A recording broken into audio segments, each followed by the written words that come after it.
আসসালামু আলাইকুম প্রিয় বন্ধুরা, যে যেখানে আছেন ভালো আছেন, সুস্থ আছেন এই কামনা করি।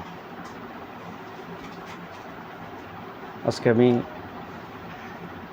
যে বিষয় নিয়ে কথা বলবো, চট্টগ্রামের একটি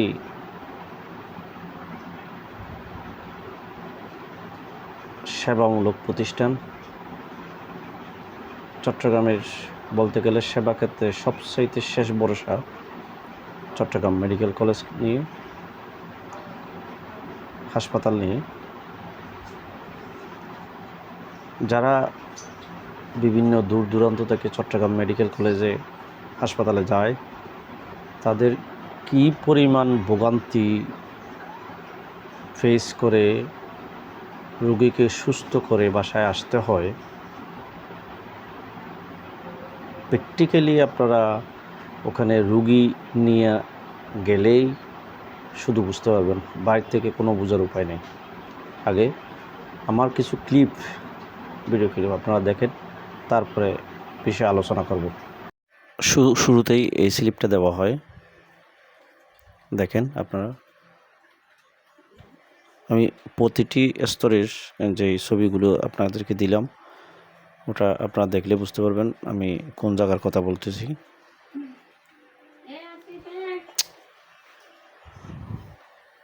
দেখেন অবশ্যই।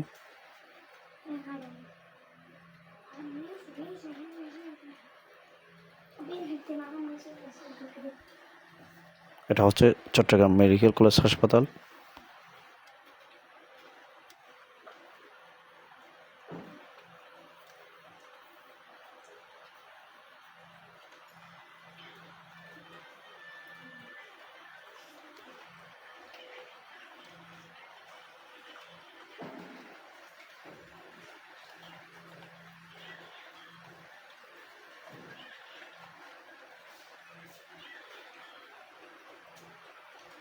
প্রত্যেক জায়গায় সেবাগুলো পেতে অনেক কষ্টসাধ্য।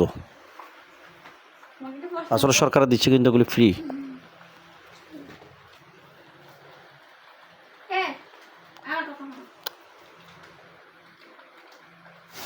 আপনারা যেই ভিডিওগুলো, আসলে ছবিগুলো আমি এক এক করে আপনাদেরকে দেখালাম, এটা হচ্ছে গাইনি বিভাগ।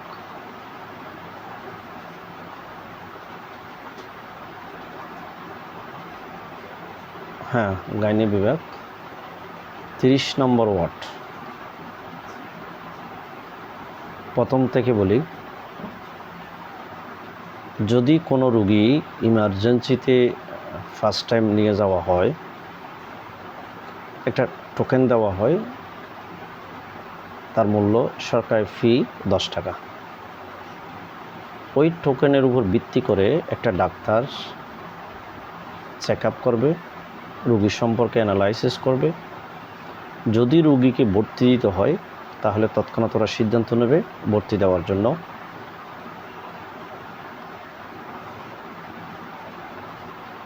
আমার রুগীটার বিষয়ে আমি বলি, আমি একটা ডেলিভারি রুগী নিয়ে কিছুদিন আগে চট্টগ্রাম মেডিকেল কলেজে যাই, হাসপাতালে যাই। প্রথম আমাকে একটা স্লিপ দিল, মূল্য 10 টাকা, কিন্তু 20 টাকা দিছি, ওটার ফেরত দেয় নাই। যাক, 10 টাকা কোনো বিষয় নয়। তারপরে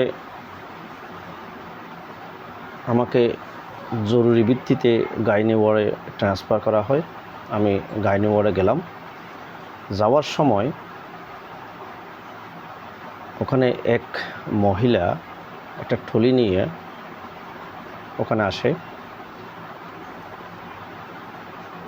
সে আমাকে গাইনি ওয়ার্ড পর্যন্ত পৌঁছে দেওয়ার তার ফি দিতে হবে 200 টাকা। যদি না দেন, ওই রুগীকে তারা গাইনি ওয়ার্ডে ঢুকাতে চায় না। বাধ্যতামূলক 200 টাকা আপনাকে দিতে হবে। 200 টাকা দিলাম, দিয়ে গাইনি ওয়ার্ডে নিলাম। নিয়ে ডাক্তার একটা স্লিপ দিল। ওই স্লিপটা আবার ইমার্জেন্সি গেটে গিয়ে কনফার্ম করে আসলাম আমার রোগী ভর্তি হয়েছে। তারপরে ডেলিভারির জন্য প্রস্তুত নেবে একটা স্লিপ দিল। আপনারা একটু বুঝবেন, সরকারি মেডিকেল অথচ শিক্ষা যে ডাক্তারগুলো মেডিকেল থেকে চান্স পেয়ে MBBS পাস করে ইন্টার্নি শেষ করে ডাক্তারি করেন, তারা একটা স্লিপ দিল, ওটা কম্পিউটারাইজ করা, প্রত্যেক ডেলিভারি ক্ষেত্রে ওই কাগজটা দেয়। যারা ডেলিভারি রুগী নিয়ে চিটাং মেডিকেল গেছেন অবশ্যই তারা বলতে পারবেন। এখন স্লিপটা দেওয়া হলো, আমি গেলাম দোকানে, আমাকে সর্বপ্রথম একজনে বলল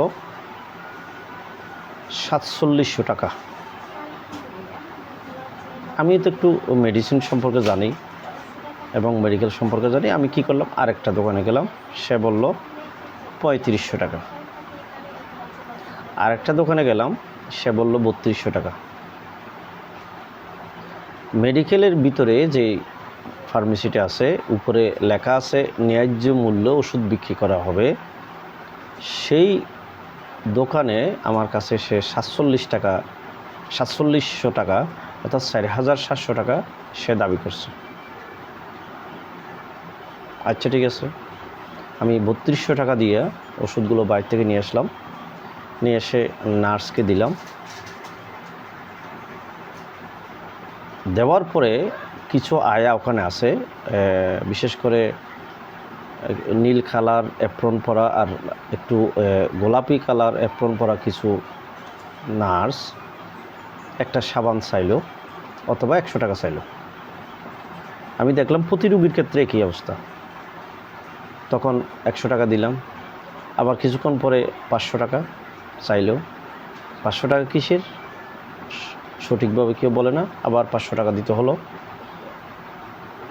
ট্রলি নিয়ে যখন রুগীটা বাইর করে নিয়ে আসলাম সিজার হওয়ার পরে, ওনার নাকি যেই অপ্রয়োজনীয় জিনিসগুলো পরিষ্কার করতে আবার 500 টাকা দিতে হবে। হ্যাঁ, আবার 500 টাকা দিলাম। এখন ওখান থেকে ওয়াটে নিয়ে আসবে, অপারেশন থিয়েটার থেকে ওয়াটে নিয়ে আসবে, সে ট্রলিটা ধাক্কা দিয়ে নিয়ে আসবে, তাকে দিতে হবে 100 টাকা। আরে ভাই, আমার প্রশ্ন হচ্ছে, যদি এটা সরকারি সেবামূলক প্রতিষ্ঠান হয়, চিটাং মেডিকেল আমরা জানি যে সরকারি, এই রন্ধে টাকাগুলো কেন দেওয়া হয়? ওরা কারা? ওরা তো মেডিকেল স্টাফ। কেন আমরা এই সমস্ত ভোগান্তিতে পেশ করব? এবার দেখুন, আমাকে বিভিন্ন রকম 5টি স্লাইন ওখানে লেখা হয় 1000 সিসি। আমি 5টা স্লাইন নিয়ে আসলাম, অনেক কিছু। স্বাভাবিক, আপনারা জানেন একটা সিজারিয়ান অপারেশন ডেলিভারি ক্ষেত্রে যদি ছোটো সিজার হয় তাহলে একটা অথবা 2টা ক্যাথেটার প্রয়োজন হয়। আমাকে তারা 4টা ক্যাথেটার জন্য লিখে দিল, 5টা স্লাইন, NS, DS, অনেক কিছু। আমার প্রশ্ন হচ্ছে, যখন অপারেশন থিয়েটারে রুগীটা ঢুকালো, সময় নিল মাত্র 15-20 মিনিট। এই 10-20 মিনিটের ভিতরে কি 5টা স্লাইন তারা মানবদেহে ইউজ করেছে? না হয় স্লাইনগুলো কোথায় গেল? ওগুলো তো আমাকে আর রিটার্ন দেওয়া হলো না। সচরাচর আমি জানি কোনো পেশেন্ট অপারেশন থিয়েটারে নিয়ে গেছে, অপারেশন করার পর যখন বাহির করে দেয়,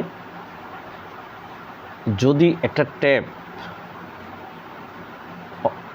অপারেশন করার পর অবশিষ্ট অংশ তার রুগীর গার্জিয়ানকে সুপর্দ করে, বুঝিয়ে দেয়, কিন্তু চট্টগ্রাম মেডিকেলের ক্ষেত্রে সেটা না।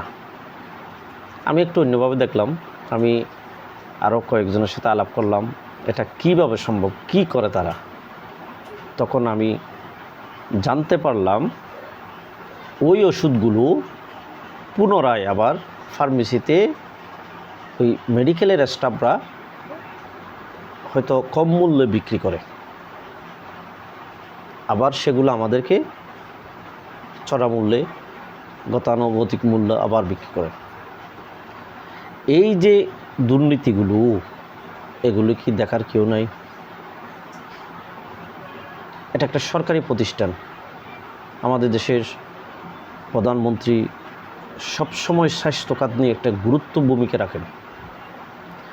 মুষ্টিমেয় কয়েকজন লোকের কারণে আমরা যে এই প্রধানমন্ত্রীর এই বর্তমান সরকারের যে অর্জনটা ধূলিসাৎ করে ফেলতেছি, জনমনে একটা ভীতি, একটা ডর আমরা যে করতেছি, এটা কি কারো নজরে পড়ে না? হাজার হাজার মানুষ ওখানে চিকিৎসা করতে যায়। বিশ্বাস করবেন, ওখানে এমন এমন লোক যায় যারা কিচ্ছু বুঝে না, ডাক্তারকে তারা ভগবান মনে করে। একটা নার্সের বক্তব্য তাদের প্রাণ ফিরে পায়, এমন এমন লোক ওখানে যায়। এই সরলতার সুযোগে যদি এই রকম কাজগুলো করা হয়, তাহলে এই চট্টগ্রামবাসী কোথায় যাবে? কেন এমন হয়? কী কারণে হয়? কাদের দ্বারা হয়? আমরা আজও এটা দেখি না। আমি সংশ্লিষ্ট স্বরাষ্ট্রমন্ত্রী, স্বাস্থ্যমন্ত্রী এবং ঊর্ধ্বতন কর্মকর্তা চট্টগ্রাম মেডিকেলে যারা আছেন, অনতি বিলম্বে এদেরকে একটু দেখেন। এরা আপনাদের মান ক্ষুণ্ণ করতেছে। আরেকটা বিষয় বলি, ওখানে যারা আয়া আছে তারা টাকা ছাড়া কোনো কিচ্ছু বুঝে না। যেখানেই তাদেরকে ব্যবহার করবেন, কোনো কিছু জিজ্ঞেস করবেন, টাকা। এখন 30 নম্বর ওয়ার্ড থেকে আমাকে 31 নম্বরে ট্রান্সফার করবে, এটা হুইল চেয়ারে নিয়ে গেছে সে। অর্থাৎ আমি ঠেলে নিয়ে যেতে পারতাম, কিন্তু আমাকে দিবে না হুইল চেয়ারটা, ওরাই ইয়া করবে 200 টাকা। ঠিক আছে, এখন 31 নম্বর নিয়ে গেল।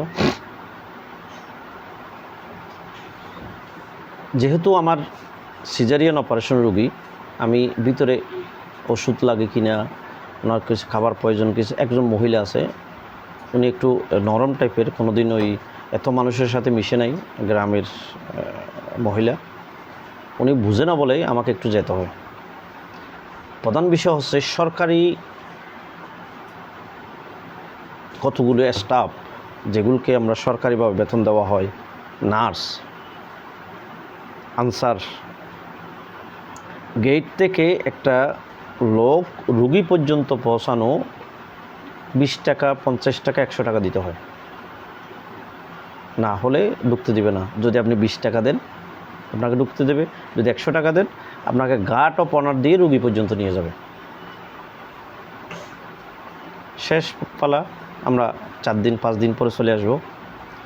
আসার সময় যখন ছাড়পত্র দিবে, রুমের মধ্যে ছাড়পত্র নিতে গেলে একজন মেডিকেল পার্সন লোক ফাইলগুলো নিয়ে বসে আছে। 100 টাকা না দিলে আপনাকে ছাড়পত্র দিবে না। 100 টাকা দিয়ে আবার ছাড়পত্রটা নিলাম, নিয়ে রুগীটা নিয়ে আসবো। ওই মেডিকেলের সমস্ত আয়াগুলো আমাদেরকে গিরি ধরেছে, তাদেরকে বকশিশ দিতে হবে, আবার ওদেরকে 500 টাকা দিতে হলো। এমন ভাষা ইউজ করে আমি ভিডিওতে বলা কখনো সম্ভব নয়। এবার আপনারাই বলুন, আমরা কি আদৌ বাংলাদেশে জিম্মি দশা থেকে আমরা মুক্তি পেয়েছি? চট্টগ্রাম মেডিকেল কলেজ সরকারে হাজার হাজার লক্ষ লক্ষ কোটি টাকা খরচ করতেছে শুধু মানুষের সেবার জন্য, কিন্তু তাতে সেবা তো দূরের কথা, যে ভোগান্তিগুলো ফেস করতে হয়, আমার মনে হয় যারা একবার যাবে দ্বিতীয়বার তারা আর ওখানে যাবে কিনা আমার মনে হয় না। আর স্টাফগুলোর যে ব্যবহার, সরকারি প্রতিষ্ঠানে এরকম ব্যবহার যদি মানুষের হয়, তাহলে আগামী দিনে এই সমস্ত প্রতিষ্ঠান থেকে মানুষ মুখ ফিরিয়ে নেবে। সরকারের যেই লাভের জন্য, যেই জনগণের সেবার্থে যে মেডিকেলটা নির্মাণ করেছে, এত লক্ষ লক্ষ টাকা, এত কোটি কোটি টাকা খরচ করে, কি মুষ্টিমেয় কয়েকজন ব্যক্তির কারণে আজকে এই সম্মানটা ধূলিসাৎ হয়ে যাচ্ছে। অনতিবিলম্বে আপনারা একটু দেখুন এই বিষয়টা যদি আপনাদের কারো খারাপ লাগে আমার সাথে যোগাযোগ করেন। আমি ডেস্ক বক্স আমার নম্বর দিয়ে দেবো, সরাসরি আপনাদেরকে ওই জায়গায়, যে জায়গায় আপনাদের কাছ থেকে বা আমাদের কাছ থেকে টাকা নেয়, কারা নেয়, আমি হাতে নাতে ধরিয়ে দিতে পারবো। আমি বিশেষ করে স্বাস্থ্যমন্ত্রীকে উদাত্ত আহ্বান জানাবো, স্যার আপনি একটু দয়া করে এই প্রতিষ্ঠানের দিকে একটু নজর দেন, কারণ এই চট্টগ্রাম মেডিকেল কলেজ হাসপাতাল আমাদের শেষ ভরসা চট্টগ্রামের জন্য। আপনি একটু নজর দেন, এগুলোকে একটু টাইট করেন, না হয় আপনাদের যেই সেবার জন্য যেই লক্ষ লক্ষ টাকা খরচ করেন, সরকারের সুনাম তো দূরের কথা, বদনাম বয়ে আনবে। বিশেষ করে আয়া জুন যেগুলি ওখানে সরকারি টাকাপ্রাপ্ত নার্স স্টাফ যারা আছে, তাদের ব্যবহারগুলো খুব মারাত্মক ধরনের, খুব খারাপ। আমার কথা আশা করি বুঝতে পেরেছেন। ধন্যবাদ, সবাই ভালো থাকুন। আসসালামু আলাইকুম ওয়া রাহমাতুল্লাহি ওয়া বারাকাতুহু।